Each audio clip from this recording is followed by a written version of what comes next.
Jeudi 23 mai, bonsoir et bienvenue dans le 7-8 sur TV78. Voici les titres de l'actualité.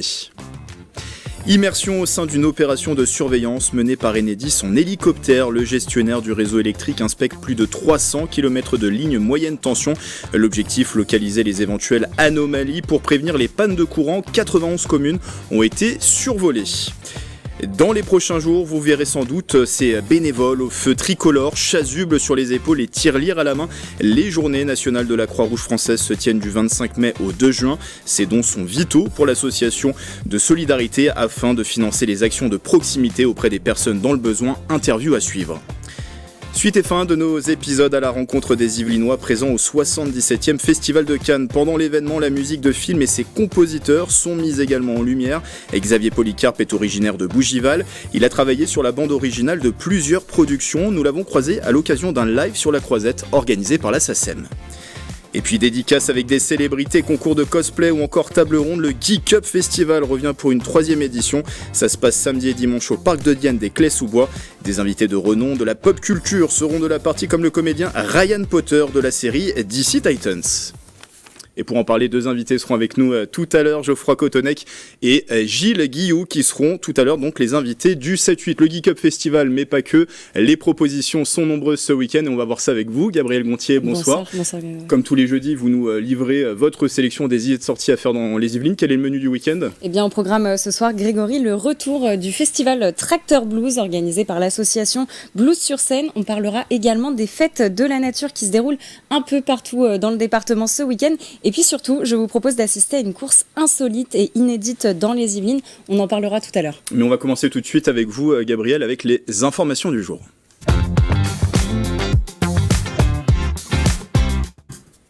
Et même une information qui concerne la journée de demain pour commencer, puisque c'est la journée nationale d'accès aux droits ce vendredi. Des rencontres sont organisées dans le département. Oui, le CDAD, le Conseil départemental de l'accès aux droits, propose des consultations juridiques gratuites, confidentielles et accessibles à tous. Sont mobilisés des avocats, des notaires, des commissaires de justice dans les différents tribunaux et maisons de justice du département. Un forum est aussi organisé à l'espace Sky de 10h à 18h. Pour pouvoir en profiter, vous devrez prendre rendez-vous sur le site du CDAD. Du blues, du jazz et du rock au profit de la recherche médicale. Oui, et c'est à Elancourt que ça se passe ce samedi. Le Lions Club Elancourt Aqualina et l'ARTC, l'association pour la recherche sur les tumeurs cérébrales, présente le spectacle Vivre sans vie. Les bénéfices iront aux deux associations. Le Lions Club pourra ainsi participer au financement d'une salle Snozelen à l'hôpital de jour à Morpa pour les enfants en situation de handicap. C'est un espace spécialement aménagé avec lumière tamisée et musique douce. Le spectacle est déjà complet. C'est une comédie musicale autour de l'œuvre de Frédéric Goldman Jones avec 80 bénévoles, 40 artistes sur scène. On est tous mobilisés au profit de l'association pour la recherche contre les tumeurs cérébrales. On a des musiciens live, on a des danseurs, on a une chorale gospel, on a Saint-Quentin Gospel qui est avec nous aussi sur scène cette année. Et on est ravis de jouer effectivement une de nos représentations au prisme d'Elancourt pour défendre nos couleurs, défendre l'association et défendre aussi ce que fait le Lions Club Aqualina.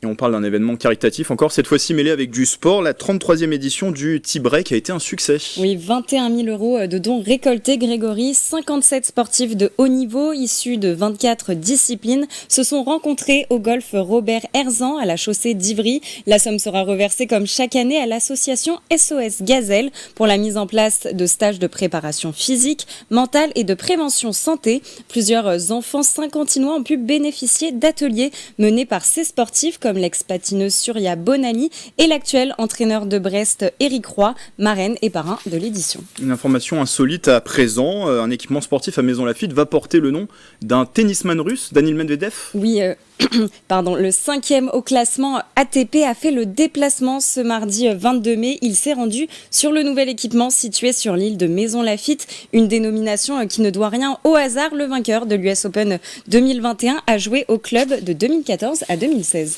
Dans 2 mois exactement, les Yvelines accueilleront la flamme olympique. Oui, tout se précise et s'accélère. Le mardi 23 juillet, la flamme olympique traversera le département en passant par Mantes-la-Ville, Poissy ou encore Saint-Quentin en Yvelines pour terminer sa course au domaine de Madame Elisabeth. Les Yvelines dévoilent le programme de cette journée, concerts, démonstrations et bien sûr allumage du chaudron. Et pour terminer, les Jeux Olympiques encore avec la fan zone de Saint-Quentin en Yvelines qui est à la recherche d'exposants.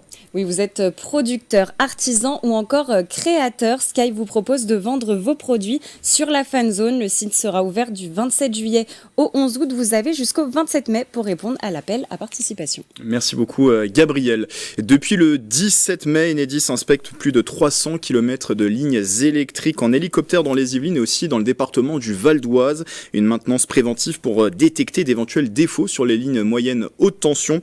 Clara De Fruto s'appuie embarquer avec le gestionnaire du réseau électrique lors d'une opération aux abords de la commune de Fontenay-Saint-Père.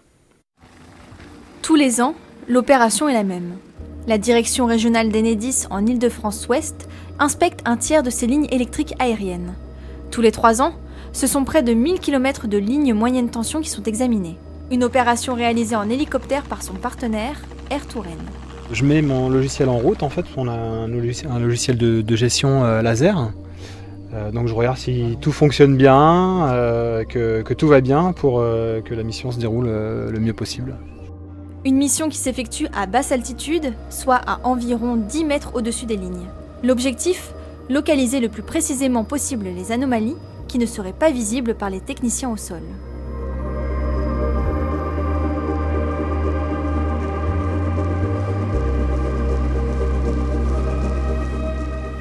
Ce mardi 21 mai, c'était au tour de la commune de Fontenay-Saint-Père d'être inspectée. Au total, ce sont 91 communes qui ont été survolées dans l'ouest francilien du 17 au 23 mai. Pour garantir une bonne qualité de fourniture à l'ensemble des habitants, on doit régulièrement faire des travaux sur le réseau, les moderniser. On relève différentes natures d'anomalies. On peut à la fois identifier les non-conformités réglementaires, on peut identifier des usures des ouvrages et donc à ce moment-là on les remplace pour éviter de créer des pannes, ou aussi des distances par rapport aux obstacles, que ce soit la végétation. Et donc derrière tous ces travaux et tout ce diagnostic précis qu'on fait, on peut à la fois orienter nos programmes d'élagage ou nos programmes d'investissement pour moderniser le réseau public de distribution. Grâce à ces analyses, Enedis prévoit ensuite un programme d'investissement pour réaliser toutes les opérations nécessaires. Pour l'ouest francilien, ce sont en moyenne 5 millions d'euros qui sont mis sur la table chaque année. Comment prendre soin de soi lorsque l'on est jeune? Le bus Métip Santé de l'assurance maladie est égaré aujourd'hui à Montigny-le-Bretonneux. Son but, présenter aux 16-25 ans les différents dispositifs de l'organisme et répondre à leurs questions de santé. Bandes interactives, quiz ou encore casque de réalité virtuelle, tout était prévu. Julien Leroy. Quelle est la régularité pour aller chez le dentiste? Ne plus se sentir largué, le bus Métip Santé posait ses valises ce jeudi 23 mai à Montigny-le-Bretonneux, un dispositif destiné aux 16-25 ans pour informer sans tabou sur la santé et promouvoir les services de l'assurance maladie. Remboursement des soins, fonctionnement du compte Amélie ou utilité de la carte vitale. Ici, chacun peut poser ses questions aux conseillers et apprendre en s'amusant grâce à des outils numériques. Ils ne connaissent pas, ils ne sont pas forcément intéressés, soyons clairs. Et puis ils ont l'habitude que ce soit pris en charge par leurs parents. Donc nous, on va être là pour leur montrer que ça va être à eux de prendre les choses en main, que c'est pas pour autant que c'est difficile, mais aller à la rencontre des jeunes, c'est ce qu'il y a de plus efficace. On n'est jamais forcément au courant de tout ce qu'on peut avoir, etc. Comme MT Dents par exemple jusqu'à 24 ans. Et puis tester un petit peu les différents stands pour comprendre aussi pourquoi, comment. Donc c'est très, très intéressant. Quiz sur les infections sexuellement transmissibles ou activités sur les addictions. Dans ce lieu, la prévention se veut plus ludique. Ce jeu intitulé Prev Pong s'inspire du célèbre jeu à boire Bière Pong. Des lunettes simulent l'impact sur la vision de différentes drogues ou de l'alcool, une manière de sensibiliser les jeunes en utilisant leur propre code. Ça permet de déjà faire des expériences et pouvoir en profiter justement en ayant des réponses à certaines questions. Les 16-25 ans, comme vous dites au jour d'aujourd'hui, ils sont beaucoup sur les réseaux sociaux et pas sur la télé. Donc je trouve que c'est un moyen plus facile de communiquer avec eux. En tournée dans toute la France, le bus faisait sa seule étape yvelinoise à Montigny-le-Bretonneux. Une occasion de promouvoir le compte Instagram Mes Tips Santé de l'assurance maladie destiné aux jeunes. Une déclinaison numérique à la charte graphique colorée, suivie par près de 20 000 followers. Un rendez-vous essentiel pour aider les bénéficiaires du 25 mai au 2 juin, c'est la 90e quête nationale de la Croix-Rouge française, un rendez-vous auquel les 2000 bénévoles de l'antenne locale des Yvelines vont participer. Interview avec le président de la délégation territoriale, réalisée par Mélanie Poquet.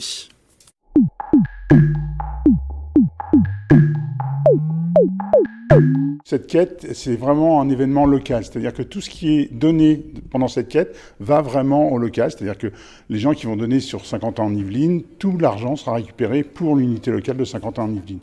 Et c'est ce qui va nous permettre en fait de faire toutes nos activités et de vivre pendant une année le mieux possible, en tout cas d'aider au maximum ceux qui sont dans la difficulté. Il y a plusieurs activités au sein de la Croix-Rouge. D'abord, des activités de secours, ça qui sont connues, sur tous les dispositifs sur lesquels on peut intervenir. Tous les week-ends, des bénévoles sont sur les dispositifs de secours et vont aider ceux qui sont en difficulté. L'aide alimentaire, on va effectivement rencontrer des gens qui sont vraiment dans la précarité alimentaire. C'est cette année à peu près 3000... pratiquement 4000 foyers qui ont été aidés. Ce sont également les maraudes. On a contacté cette année, en 2023, à peu près 7000 personnes qui sont sans domicile fixe et qu'on va pouvoir aider. C'est de la distribution de vêtements aussi, à des gens qui sont vraiment en grande difficulté, en grande précarité. Et puis, beaucoup et de plus en plus, et les tarifs sont de plus en plus élevés, sur les besoins d'hygiène. Pour la quête, tous les bénévoles de la Croix-Rouge sont mobilisés. Donc nous sommes un peu plus de 2000 dans les Yvelines. Donc du 25 mai au 2 juin, nous allons nous relayer un petit peu partout pour effectuer cette quête et qui concerne vraiment tous les bénévoles.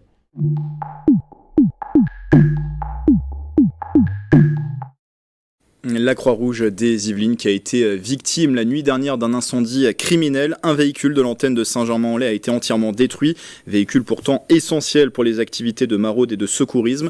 Par ailleurs, la Croix-Rouge des Yvelines porte en ce moment un projet, celui de lancer des camions aménagés pour sillonner le département afin d'apporter de l'aide alimentaire, mais aussi numérique aux personnes dans le besoin. Vos dons sont donc essentiels lors de cette quête nationale. Allez, c'est l'heure de sortir dans les Yvelines.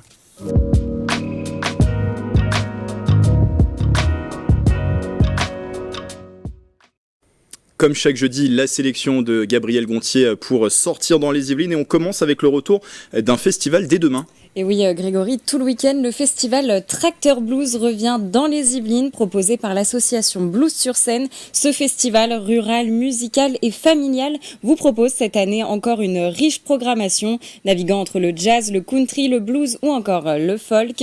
Parmi les artistes, vous retrouverez Mazingo, Mama Shakers ou encore Louis Mezzazoma. On écoute un extrait.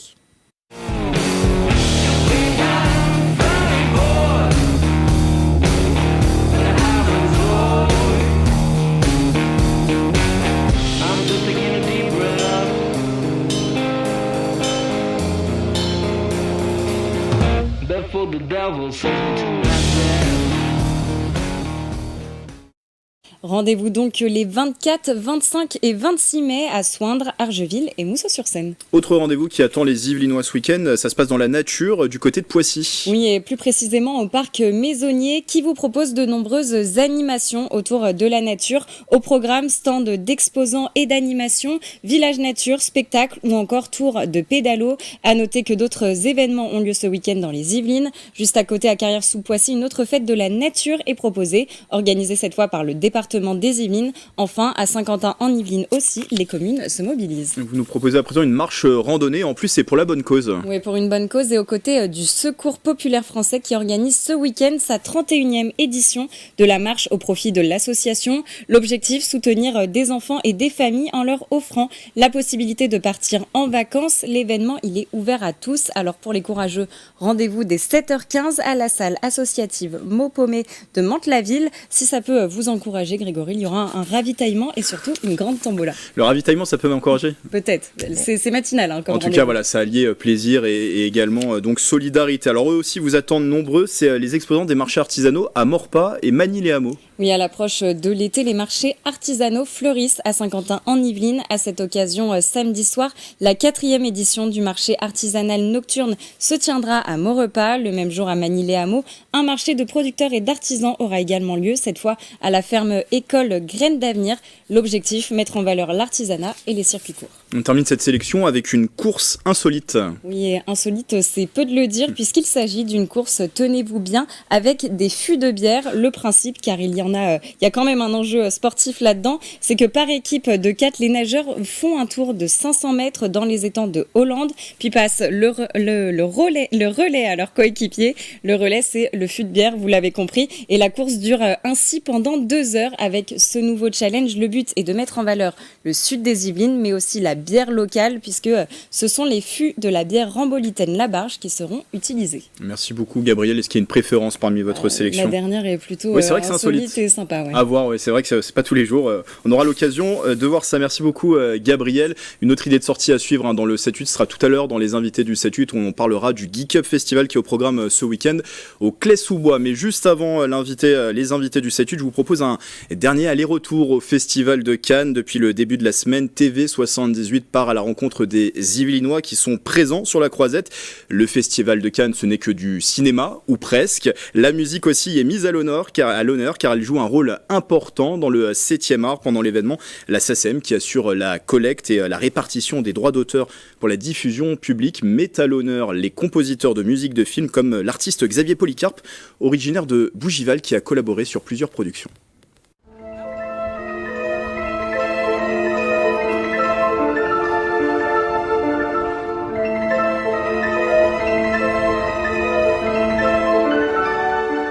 Derrière un succès sur grand écran se cache aussi une inoubliable bande originale.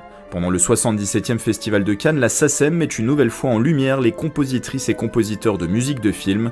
Montée des marches, le son musical en compagnie de François Ozon et de Philippe Rombi, ou encore des lives d'artistes au Jardin SACEM, en coproduction avec Nomade, sont organisés.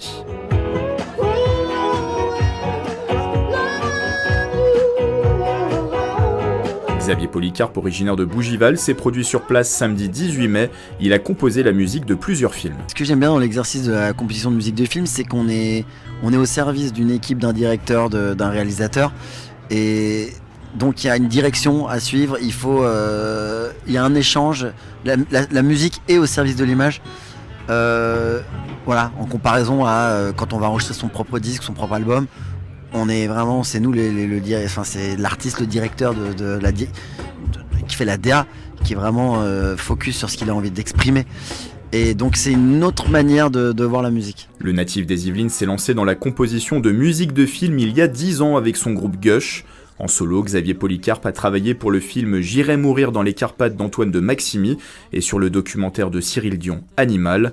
Plus récemment, son titre Minute, extrait de son premier EP, figure dans le film Un petit truc en plus d'Artus. Déjà le sujet, c'est quelque chose voilà, c'est avec des handicapés, je trouve ça super que ça soit mis en avant, ce genre de sujet. Et en plus le film la cartonne en ce moment, donc c'est génial.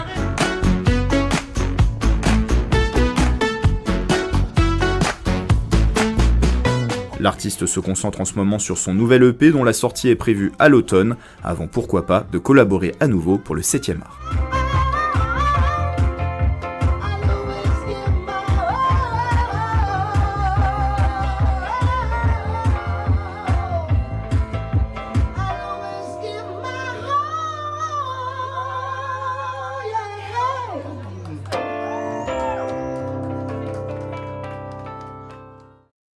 Le Festival de Cannes, c'est à retrouver sur TV78 en replay, sur notre site internet et nos différents réseaux sociaux. Ne manquez pas d'ailleurs ce soir, juste après le 7-8, un numéro spécial d'Alors Quadbo enregistré par Thomas Fletcher directement sur la croisette. C'est à retrouver juste après le 7-8. Coup d'œil à présent aux prévisions météo de demain et des prochains jours dans les Yvelines.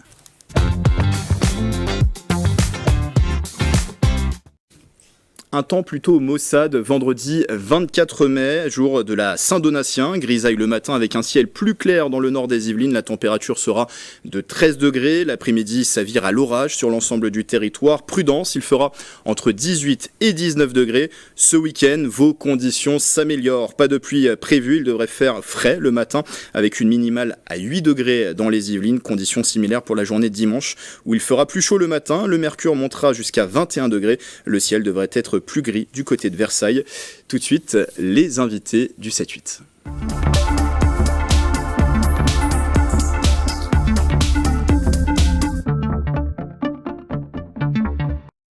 Le rendez-vous s'impose peu à peu comme un incontournable de la pop culture. Le Geek Up Festival est de retour, non pas pour vous jouer un mauvais tour, mais pour sa 3e édition. C'est ce samedi et dimanche dans le parc de Diane des Clés-sous-Bois. Pour en parler, 2 invités m'ont rejoint en plateau. Il y a Geoffroy Cotonec à ma gauche, bonsoir. Bonjour. Et Gilles Guillot, bonsoir. Guillot, mais bonsoir. C'est Guillot, c'est ça ? Guillot. Voilà. Alors Geoffroy Cotonec, vous êtes membre du bureau et pour vous, Gilles, responsable des exposants sur ce Geek Up Festival. Au programme, rencontre avec des célébrités, marché des créateurs, concours de cosplay, table ronde, sport geek. On va avoir l'occasion de présenter le programme dans un instant. Déjà, dans quel état d'esprit êtes-vous à J-2 du rendez-vous, Gilles ?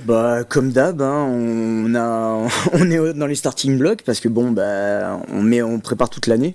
Et donc là, on est content parce qu'on voit qu'il y a plein de gens sur les réseaux sociaux qui ont hâte qu'on arrive. Donc ça nous fait plaisir. Ça donne du baume au cœur. Est-ce que tout est prêt, Geoffroy ? Ouais, tout est prêt, ouais. On a cravaché aujourd'hui et on a pris beaucoup le soleil, mais c'est prêt, c'est bon, ça va le faire. Ça vous rassure là les prévisions météo qu'on vient de donner, apparemment samedi dimanche pas de pluie. Samedi dimanche pas de pluie, c'est bon. C'est tout ce que je demande. Il peut y avoir une tornade aujourd'hui, que c'est pas grave, ça m'intéresse pas. Ah non, parce qu'on a mis les Barnum. Oui, c'est vrai. Bon. On le disait, c'est une 3e édition. Comment vous est venue l'idée de créer une convention geek dans les Yvelines ? Comment a germé cette idée ? Alors au départ, moi ça se voit pas mais je suis vieux. Et en fait le truc c'est que j'ai beaucoup travaillé pour des conventions comme la Japan Expo, Paris Manga, et je suis parti des membres fondateurs du Salon Fantastique qui est monté, et à un moment j'en ai eu marre de tout le temps aller dans un hangar. Et on s'est rendu compte quand on a commencé à emménager à peu près à la même période aux Clés, on a vu qu'on avait un magnifique parc. Qu'on avait le parc de Diane et on s'est dit allez banco. Parce que la particularité par rapport aux conventions plus classiques, là on est en extérieur. Exactement, c'est pour permettre aux gens qui sont claustrophobes ou qui en ont marre d'être paqués dans un endroit. Là on peut voyager et en même temps profiter du beau cadre qu'on a au Clés-sous-Bois. Parce que c'est vrai que le parc de Diane est vachement magnifique. Vous aviez fait, Geoffroy, x2 en termes de visiteurs par rapport entre la première et la 2e édition. C'est un rendez-vous qui gagne en popularité ?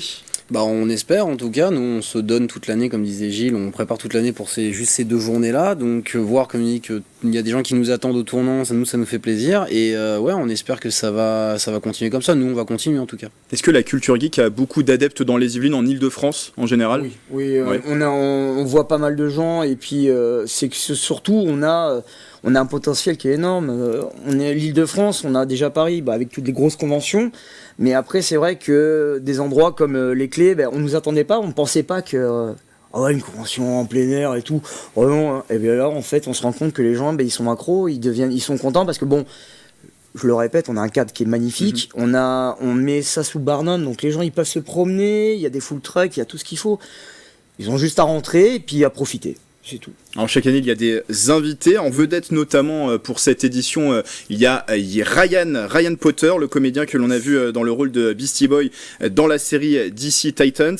C'est une fierté de l'avoir, ce sera sa première présence en France sur une convention. C'est un énorme coup de chance, très clairement, on va pas se mentir, pour nous c'est un énorme coup de chance, et le fait qu'il a accepté, parce qu'il est très porté aussi sur le caritatif, donc le fait qu'on ait aussi un impact par rapport au bouchon de l'espoir, c'est quelque chose qu'il a décidé à venir, mais effectivement il n'était jamais venu en Europe, jamais venu en France, et il nous fait cet honneur là, donc on est très content de le recevoir, et on espère que il va pouvoir rencontrer son public. Alors d'autres invités, on peut citer notamment des comédiennes de doublage, Maëva Triou dit la briochée. Le public pourra échanger avec eux, c'est ça l'idée ? En fait, l'avantage c'est que il va y avoir une artiste allée, juste en face de l'artiste allée, il va y avoir donc un stand exprès pour eux où ils seront là-bas, où ils pourront discuter avec leur public et tout ça. Il va y avoir un panel aussi où ils seront présents le matin, où ils pourront. Et Il y aura des questions que nous on va leur poser et après le public pourra leur poser des questions et je sais que Maeva c'est sa première convention donc on a aussi encore une première et donc on est super content parce que moi personnellement je l'ai suivi sur Drag Race France, je suis content du parcours qu'elle a fait et je suis content de pouvoir la voir l'autre facette de son personnage qui est assez intéressant. Alors d'autres invités que l'on voit s'afficher, comment ça se négocie, comment ça se prépare? J'imagine toute l'année entre la précédente édition, il y a un travail pour essayer de caler ces invités.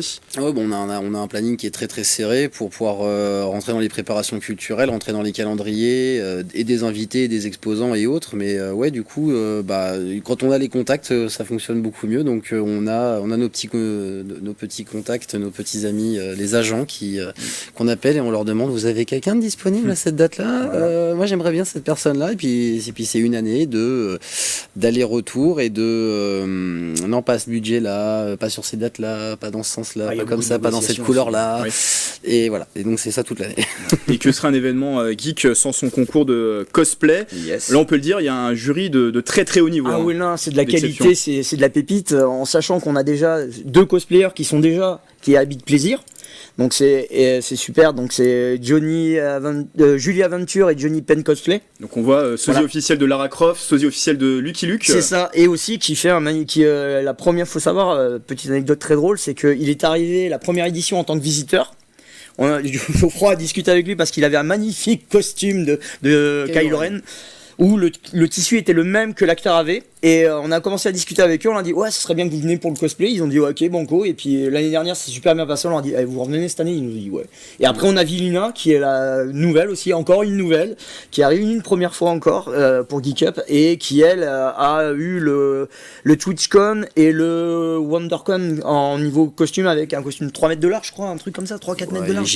Il est gigantesque donc, et donc on peut toujours s'inscrire pour le concours ou c'est déjà clôturé les inscriptions? Toujours. Ça se passe comment? C'est très simple, il suffit d'arriver avec son cosplay, vous avez inscription jusqu'à midi, il faut aller au stand de Ayo Sora Cosplay qui seront là, vous remplissez le petit papier, si vous êtes mineur, je vous regarde les mineurs, il faut que papa et maman viennent signer l'autorisation, sinon ça marche pas. Et je le sais parce que ma fille l'a fait l'année dernière. Et voilà, et puis après ça se passe, il va y avoir un check-up qui va être fait par nos 3 jurys qui seront là pour vérifier qu'est-ce qui a été fait main, qui n'a pas été acheté, qui a été acheté ou quoi que ce soit, et puis après banco. Présentation sur scène. Oui, présentation sur scène d'1 minute 30. Alors le programme complet, on le retrouve bien sûr sur le site du Geek Up Festival qui s'est affiché. On peut citer qu'il y aura aussi des tables rondes sur la littérature geek, des sports geeks, quelques exemples de sports geeks. Sabre laser, Quidditch, escrime GN, quadball, oui ça fait un nom, quadball, trollball. Plein de choses au menu qu'on retrouve bien sûr sur le site internet. Est-ce qu'il faut prendre sa place à l'avance pour venir?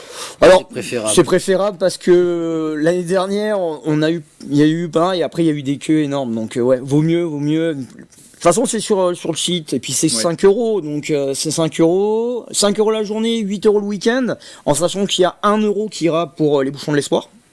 Donc voilà, c'est la marque de fabrique de Geek Up, c'est chaque année défendre une cause et donner avec nos moyens, donner quelque chose pour cette cause-là. L'année dernière on a fait la lutte contre le cancer. Donc cette année on fait les bouchons de l'espoir pour aider les gens qui font du paralympique de pouvoir avoir des équipements dignes de ce nom. Voilà. Dernière question, vous souhaitez quoi? Combien de visiteurs cette année? Beaucoup. Autant que possible, on aimerait bien. Plus il y a de monde, mieux c'est.